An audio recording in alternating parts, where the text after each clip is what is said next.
olahraga dan prestasi puncak. Prestasi olahraga adalah hasil atau pencapaian yang diperoleh seseorang atau tim dalam bidang olahraga. Prestasi ini bisa dicapai di berbagai tingkatan seperti sekolah, daerah, nasional, hingga internasional. Prestasi ini juga bisa dalam berbentuk juara dalam pertandingan atau kompetisi, rekor yang dicapai, dan juga kenaikan tingkat atau level.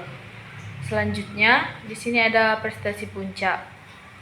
Prestasi puncak dalam olahraga yaitu prestasi tertinggi yang bisa dicapai oleh seorang atlet atau tim yang merupakan hasil dari latihan yang terstruktur, berkesinambungan, serta dirancang secara ilmiah. Contoh prestasi puncak itu meliputi beberapa aspek. Yang pertama itu menjadi juara dunia atau olimpiade. Yang kedua, memecahkan rekor dunia. Dan yang terakhir, mencapai performa maksimal sesuai potensi atlet. Dan juga prestasi puncak ini membutuhkan proses jangka panjang, perancangan latihan yang terstruktur, disiplin yang tinggi, dan dukungan dari pelatih, tim medis, nutrisi, dan psikolog olahraga. Yang kedua ada pengertian kondisi fisik. Kondisi fisik adalah kemampuan tubuh seseorang untuk melakukan aktivitas fisik secara optimal tanpa mengalami kelelahan yang berlebihan, dan masih memiliki cadangan energi untuk melakukan kegiatan lainnya. Selanjutnya ada fungsi dan manfaat daya tahan. Tentunya di sini daya tahan memiliki fungsi dan manfaat. Yang pertama, untuk meningkatkan kemampuan tubuh dalam melakukan aktivitas secara terus-menerus. Yang kedua, meningkatkan efisiensi kerja jantung dan paru-paru. Yang ketiga, mengurangi risiko kelelahan dini saat beraktivitas. Keempat, membantu dalam proses pemilihan tubuh. Dan yang terakhir, yaitu meningkatkan performa atlet. Di sini juga ada jenis-jenis latihan yang dilakukan untuk meningkatkan daya tahan. Yang pertama ada latihan aerobik atau endurance training. Latihan ini bisa dilakukan dengan cara jogging, bersepeda, berenang, lompat tali, dan juga senam aerobik. Selanjutnya ada latihan interval atau interval training. Contoh latihan yang bisa dilakukan yaitu mengombinasikan latihan intensitas tinggi dan rendah secara bergantian. Contohnya sprint 30 detik, jalan semenit, dan mengulanginya beberapa kali. Yang ketiga ada latihan sirkuit atau circuit training. Yaitu dengan cara melakukan berbagai gerakan secara berurut tanpa istirahat. Contohnya push up, sit up, squat, jumping jack, dan plank. Nah, itu bisa dilakukan untuk meningkatkan aspek daya tahan seseorang. Yang ketiga ada kondisi fisik kekuatan.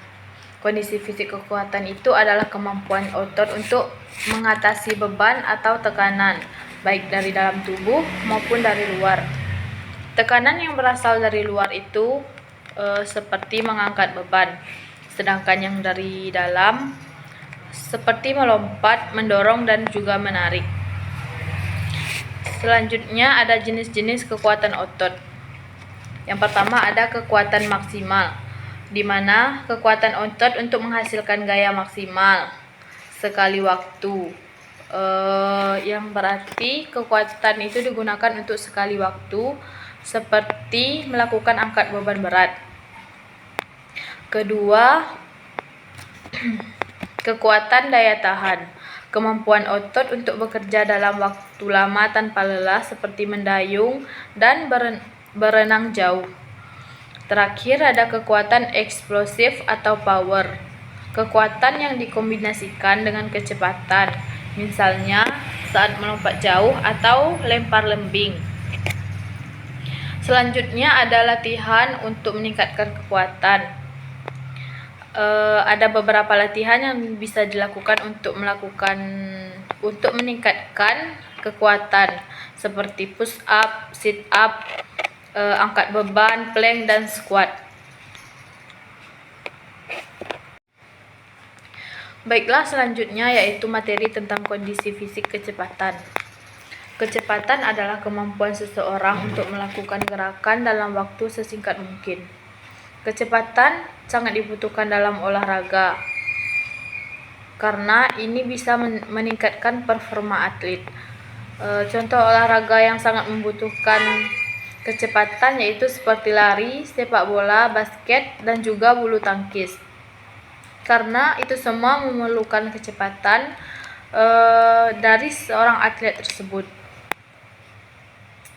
Selanjutnya ada jenis-jenis kecepatan. Pertama itu ada kecepatan reaksi, yaitu waktu respon terhadap stimulus.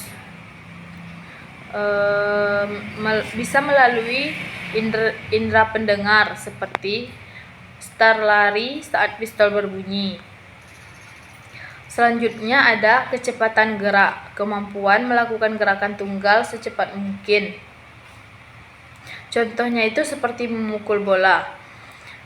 Yang ketiga ada kecepatan berpindah tempat atau lari cepat. Kemampuan bergerak dari satu tempat ke tempat yang lain, seperti sprint 100 meter. Selanjutnya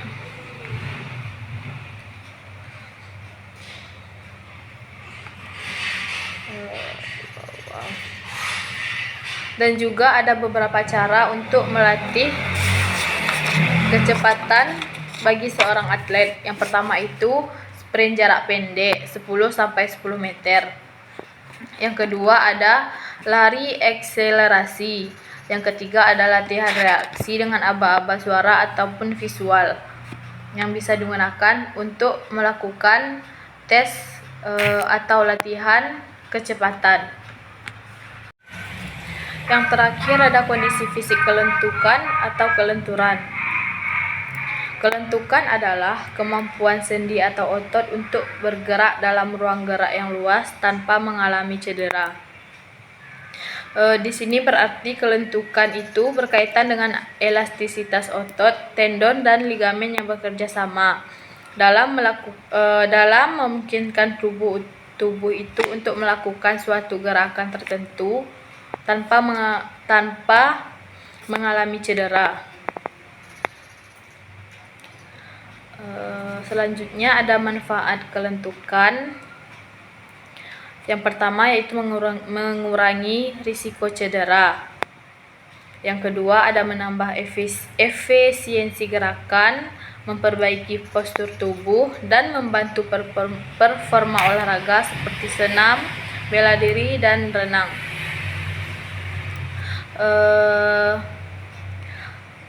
Kelentukan sangat dibutuhkan dalam olahraga seperti senam, bela diri, dan renang karena itu merupakan aspek yang sangat penting dan sangat diperlukan. Selanjutnya ada jenis-jenis kelentukan. Pertama ada kelentukan dinamis. Kelentukan dinamis ini dilakukan dalam gerakan seperti tendangan tinggi saat latihan bela diri. Kelentukan statis yaitu melakukan dalam posisi diam seperti posisi split. Dan selanjutnya ada latihan kelentukan. Ada beberapa latihan untuk melakukan kelentukan. Yang pertama itu adalah peregangan statis dan dinamis, yoga, dan senam lantai. Dan pastinya di sini juga kelentukan itu dipengaruhi oleh dua faktor yaitu internal dan eksternal.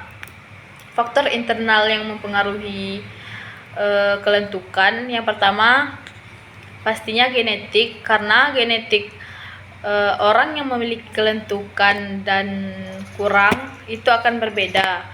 Yang kedua ada jenis kelamin. Yang ketiga usia dan struktur sendi. Dari aspek eksternalnya itu mencakup seperti aktivitas dan latihan.